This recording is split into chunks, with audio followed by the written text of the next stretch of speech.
Antum tuh batu itu, ya kalau kita lihat, kerasnya luar biasa. Tapi hati kita itu kan bukan dibuat dari batu.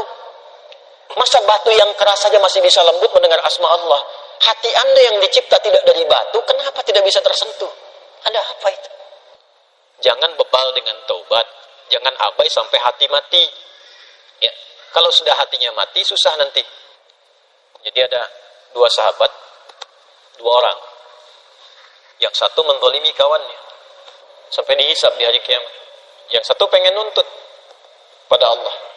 Yang namanya sahabat itu kan pasti walaupun ada masa-masanya bertengkar, tapi ada kan periode yang baik-baiknya yang dikenang.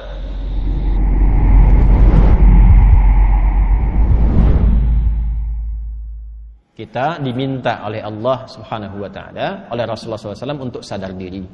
Jangan-jangan selama ini ada banyak maksiat yang pernah dikerjakan, masih ada peluang untuk bertaubat.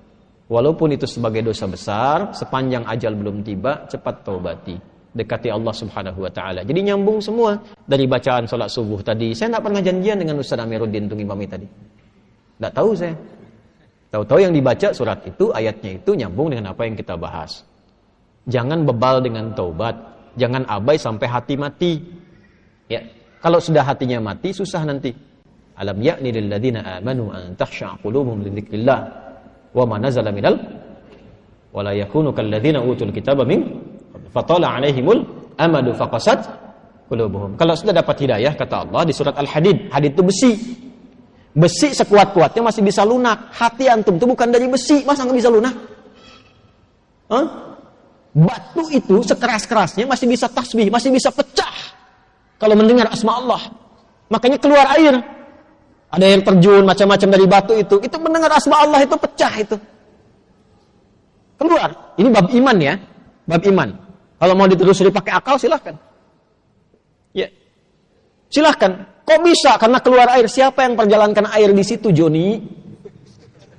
Kok bisa masuk ke situ? Kok bisa keluar?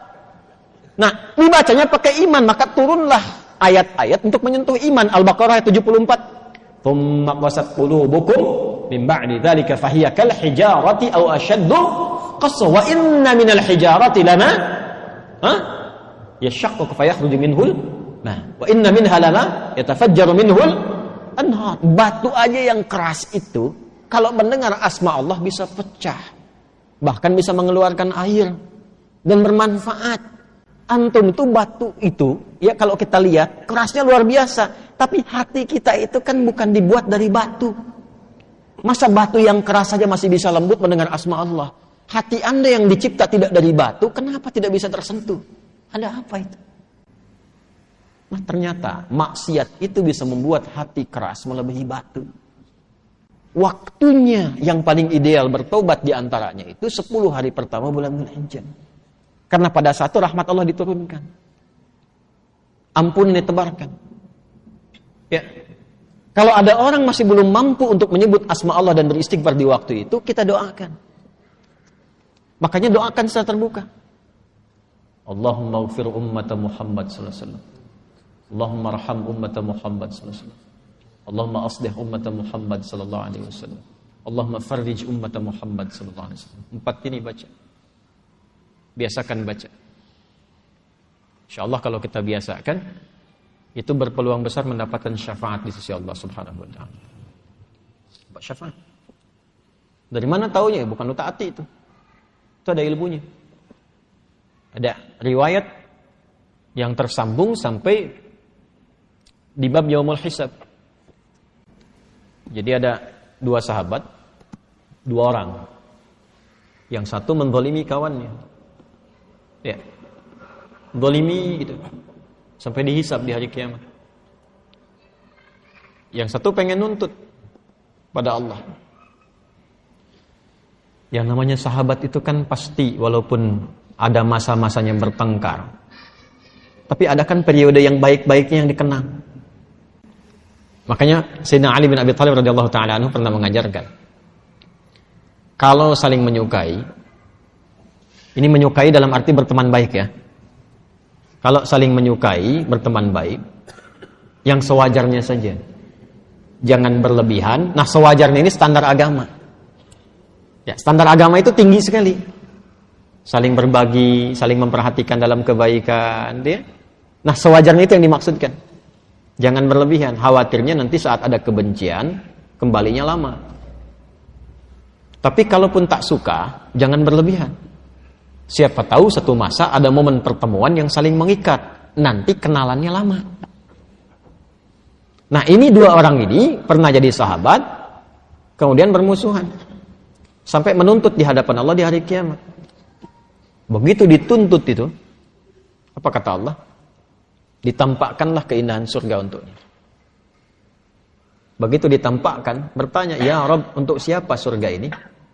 Ya. Maka dijawab, kama qala, maukah aku tawarkan? Ya, satu hal yang bisa mendapatkan keindahan di surga ini. Mau ya Allah? Maafkan dia dan cepat gandeng tangannya masuk ke dalamnya. Maafkan dia dan cepat gandeng tangannya masuk ke dalam. Maka ternyata amal soleh yang kita kerjakan itu untuk mengharapkan ridha Allah Subhanahu wa taala, itu berkenan diterima oleh Allah Subhanahu wa taala sampai bisa diizinkan oleh Allah untuk menggandeng sahabat-sahabatnya yang bermasa hidup dengan dia dalam kehidupan di dunia. Itu gambarannya. Dan itu nanti termasuk bagian dari ayat-ayat Quran yang di Quran surah ketiga Ali Imran ayat 133 sampai 134. Wasari'u ila maghfiratin min rabbikum wa jannatin 'arduha as-samawati wal ardu 'iddat lil muttaqin. Siapa orang yang berpeluang mendapatkan surga seluas langit dan bumi itu? Alladzina yunfiquna fis sarai wal dharra wal kadhimina ghaidha wal 'afina 'anil nas. Wallahu yuhibbul muhsinin. Karena itu kita mesti melatih hati. Ya, supaya kebaikan itu meluas, jangan pada diri pribadi saja. Kalau mau soleh, bagus, tapi jangan kurangi kesolehan dengan banyak mencela orang, supaya banyak salah keluar juga nanti. Lebih baik kita doakan. Dan kita tidak dituntut untuk hasil dari mereka, yang penting kita ikhtiar.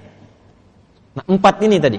Allahumma ighfir ummata Muhammad. Allahumma ighfir ummata Sayyidina Muhammad SAW. Allahumma arham ummata Sayyidina Muhammad SAW.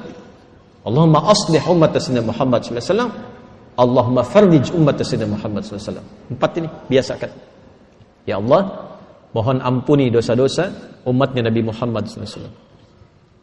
Ya Allah, mohon sayangi umatnya Nabi Muhammad SAW. Ya Allah, mohon perbaiki keburukan-keburukan atau kekurangan umatnya Nabi Muhammad SAW. Yang keempat, ya Allah, mohon bahagiakan umatnya Nabi Muhammad SAW.